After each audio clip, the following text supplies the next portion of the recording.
ጸሎታ ወበረከታ ያሃሎ ምስለ ኩልነ ሕዝበ ክርስቲያን ለዓለመ ዓለም።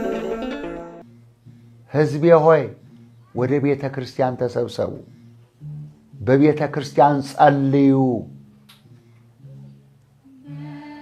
ክረምቱ ይከብዳል፣ ጎርፉ ይከብዳል፣ በረዶ ይከብዳል፣ መብረቁ ይከብዳል፣ ዳጡ ይከብዳል።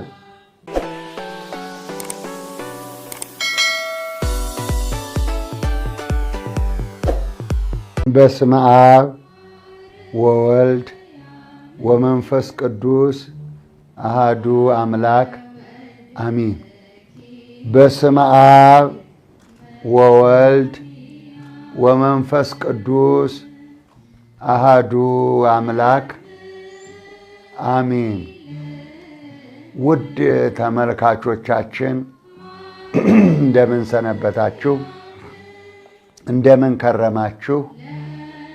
አምላካችን መድኃኒታችን ኢየሱስ ክርስቶስ በሚወዳቸውና በመረጣቸው በቅዱሳኑ ምልጃና ጸሎት በድንግል ማርያም አማላጅነት ምሕረቱንና ቸርነቱን እንዲያደርግልን የአምላካችን ቅዱስ ፈቃዱ ይሁንልን።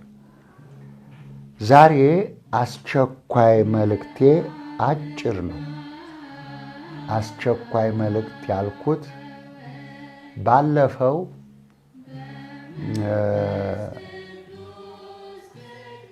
በዚሁ በሚያዝያ ወር መብረቅ ይመጣል፣ መብረቅ ይወድቃል ብያችሁ ነበር። እንግዲህ መብረቁ ጀምሯል። በቅድስት ሀገር ኢየሩሳሌም ወይንም በእስራኤል እና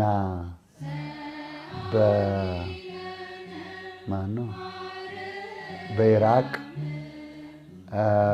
ጀምሯል። እንደነገርኳችሁ ባለፈው ከሰማችሁኝ በሰኔና በሐምሌ ነገሩ ይከፋል። ይሄ ጅማሬው ነው ብያችኋለሁ። በሰኔና በሐምሌ ነገሩ ይከፋል ብያችሁ ነበር። ከባድ ነው ነገሩ። ስለዚህ እናቶች፣ አባቶች፣ እህቶችና ወንድሞች እግዚአብሔር ካልመለሰው ሰው አይመልሰው። ብዙ ሰው ነው እየሞተ ያለው። እንግዲህ የአይሮፕላኑ መውደቅ ከህንድ የተነሳው እንግዲህ እንዳያችሁት የአይሮፕላኑ መውደቅ እንደ መብረቁ ከሰማይ የሚዘንበው ሚሳኤል አይታችሁታል። ከኢራቅ ወደ እስራኤል፣ ከእስራኤል ወደ ኢራቅ እንደ ዝናብ ሚሳኤል እየዘነበ ነው። መብረቅ የተባለው ይሄ ነው። ገና ግን ከዚህ የከፋለ አሁን ጅማሬው ነው። በሰኔና በሐምሌ እንዳልኳችሁ አሁን ጀምሯል። እንድታውቁት ለማስታወስ ነው። ሰምታችሁታል። ብዙ ሰው አይቶታል፣ አዳምጦታል። ወደ 83,000 ሰው ሰምቶታል፣ ተከታትሎታል። እናም መብረቁ ጀምሯል፣ ቁጣው ጀምሯል። እናም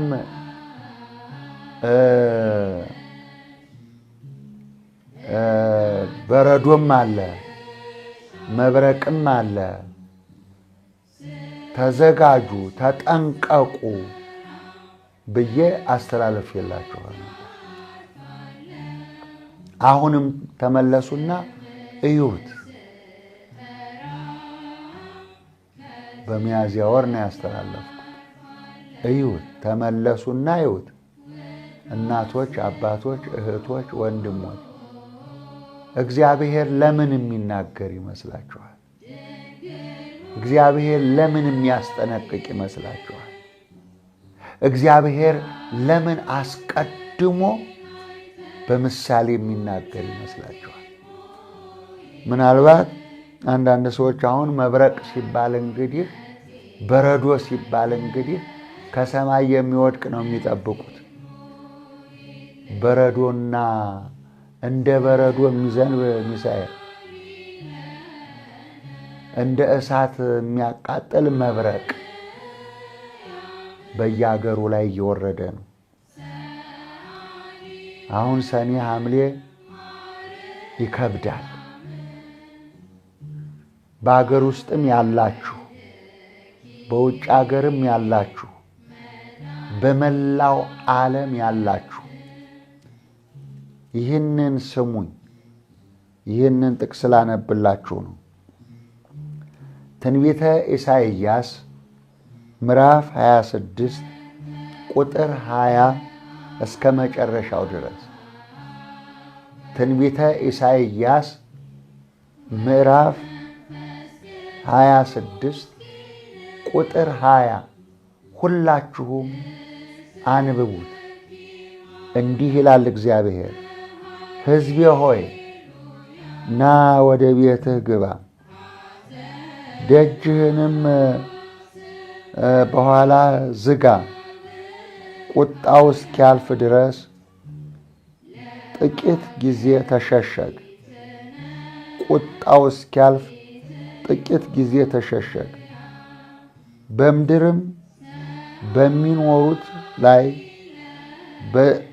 በበደላቸው ምክንያት ቁጣው ያመጣባቸው ዘንድ እነሆ እግዚአብሔር ከስፍራው ይወጣል፣ ምድርም ደሟን ትገልጣለች፣ ሙታኖቿንም ከእንግዲህ ወዲህ አትከድንም ይላል። ሙታኖቿንም ከእንግዲህ ወዲህ አትከድንም። ሕዝቤ ሆይ ና ወደ ቤትህ ግባ፣ የእግዚአብሔር ቁጣ እስኪያልፍ ድረስ ተሸሽገ ጸልይ ይላል። በተለይም በዚህ ቁጣ ውስጥ ያላችሁ በኢራቅ ምድር፣ በአሜሪካ ምድር፣ በእስራኤል ምድር ውስጥ ያላችሁ አዎ ተሸሽጋችሁ ጸልዩ። የእግዚአብሔር ቁጣ እስኪያልፍ ድረስ ተሸሽጋችሁ ጸልዩ ነው የተባላችሁ። ሕዝቤ ሆይ ና ወደ ቤትህ ግባ ማለት ቤትህ አይደለም፣ ቤተ ክርስቲያን ነው። ገዳማት ናቸው። ሕዝቤ ሆይ ና ወደ ቤትህ ግባ። ቤትህ ቤተ ክርስቲያን ናት። ቤትህ ገዳም ናት። መናንያን መነኮሳት ወደ ቤታችሁ ግቡ፣ ወደ ገዳማችሁ ግቡ። ሕዝቤ ሆይ ወደ ቤተ ክርስቲያን ተሰብሰቡ፣ በቤተ ክርስቲያን ጸልዩ።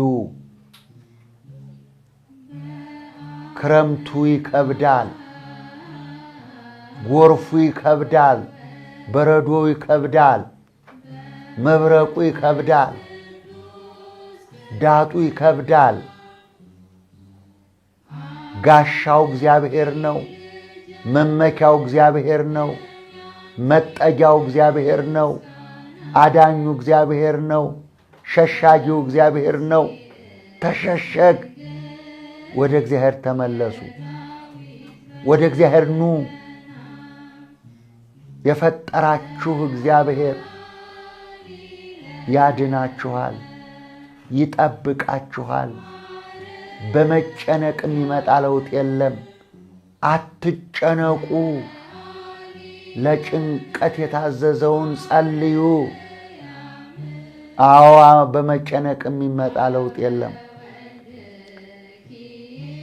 አያችሁ፣ ተመለከታችሁ፣ አያችሁ ሰው በሰው ላይ ሲያዘንብ፣ ሰው በሰው ላይ ሲያዘንብ አያችሁ።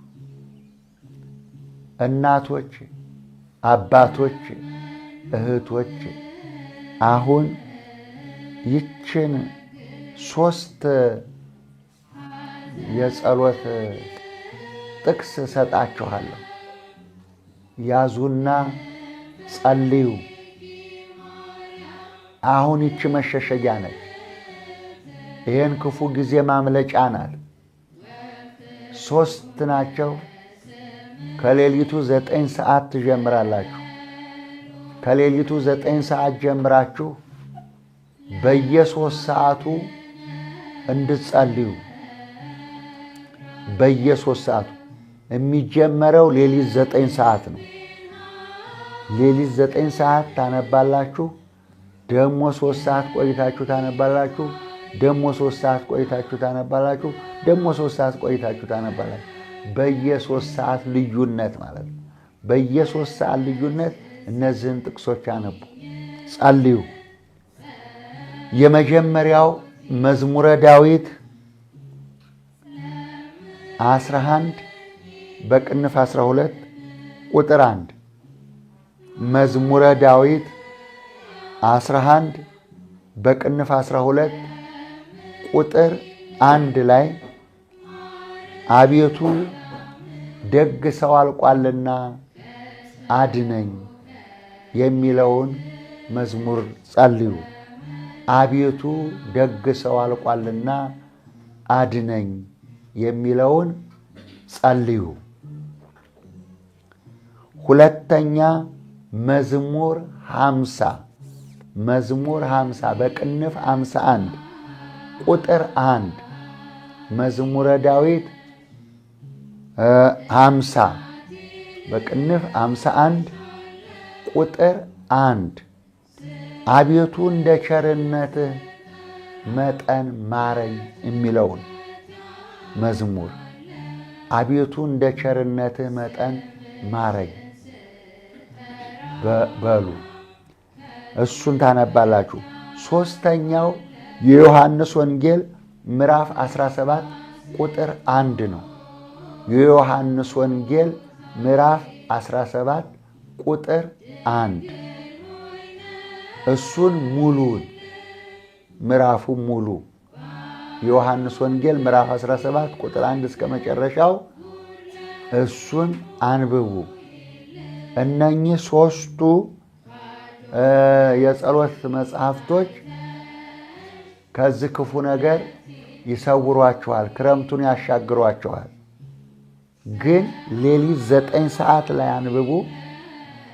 ከዛ ከ9 ሰዓት ሌሊት 9 ሰዓት ላይ ይሄንን ካነበባችሁ በኋላ በየ3 ሰዓት ልዩነት ነው የምታነቡ። ለምሳሌ 9 ሰዓት፣ ጠዋት 12 ሰዓት፣ ጠዋት 3 ሰዓት፣ ቀን 6 ሰዓት፣ ቀን 9 ሰዓት፣ ማታ 12 ሰዓት ይሆናል ማለት ነው። ስለዚህ እንደዛ አድርጋችሁ በየ3 ሰዓት ልዩነት ይህንን ጸልዩ፣ አሻግራችኋለሁ ተብላችኋል። ይህንን ጸልዩ፣ አሻግራችኋለሁ ተብላችኋል። እና እነዚህን 3ቱን ጽፋችሁ ከመጽሐፍ ቅዱስ ላይ አለ። 3ቱም መጽሐፍ ቅዱስ ላይ አለ። መጽሐፍ ቅዱስ የሌላችሁ ስልካችሁ ላይ አውርዱት። ይህንን መጽሐፍ ቅዱሱን ከስልካችሁ ላይ አውርዳችሁ እዛ ውስጥ ይገኛል ማለት ነው። ከስልኩ ውስጥ አለ ማለት ነው። መጽሐፍ ቅዱሱ ስልኩ ውስጥ አለ። መጽሐፍ ቅዱስ የሌላችሁ በስልካችሁ ዳውንሎድ አድርጋችሁ አውርዳችሁ መጸለይ፣ መጽሐፍ ቅዱሱ ያላችሁ መጽሐፍ ቅዱስ ውስጥ መጸለይ። የትም ዓለም ላይ ያላችሁ የትም ቦታ ሁኑ፣ አገር ውስጥም ውጭ ሀገር፣ በመላው ዓለም ያላችሁ እምነቱ ያላችሁ መዳን የምትፈልጉ ማለፍ የምትፈልጉ አሻግራችኋለሁ ተብላችኋል። እነዚህን ጸልዩ አሻግራችኋለሁ። ሕዝቤ ሆይ ና ወደ ቤትህ ግባ፣ ተሸሽገህም ጸልይ። አያችሁ መብረቁ በረዶው አሁን ጀመረ። በቃ እንዲህ እየዘነበ እያያችሁ እየዘነበ እኮ ነው እየዘነበ። ስለዚህ እናቶቼ አባቶቼ ይችን አስቸኳይ መልእክት ዛሬ ሰኔ 10 ቀን 2017 ዓመተ ምህረት ላደርሳችሁ ነው የመጣሁት። እናቶች፣ አባቶች፣ እህቶች፣ ወንድሞች መልእክቴን በዛ አጠናቅቄያለሁ። አምላካችን መድኃኒታችን ኢየሱስ ክርስቶስ ሰጥታችሁ እንድትጸድቁ ለምናችሁ እንድትሰሙ ምሕረቱና ቸርነቱ በእኔም በእናንተም በሁላችን በሀገራችን በዓለም ሁሉ እንዲወርድ እንዲያርፍብን ተሸሽገን እግዚአብሔር ከልሎን ከሞት እንዲያሳልፈን የአምላካችን ቅዱስ ፈቃዱ ይሁን። አሜን። ለአብ ለወልድ ለመንፈስ ቅዱስ ምስጋና ዛሬም ለዘወትርም እስከ ዘላለም ድረስ አሜን። ለዛሬው ደህና ሁኑ። ሐሙስ በሰኔ ሚካኤል ቀን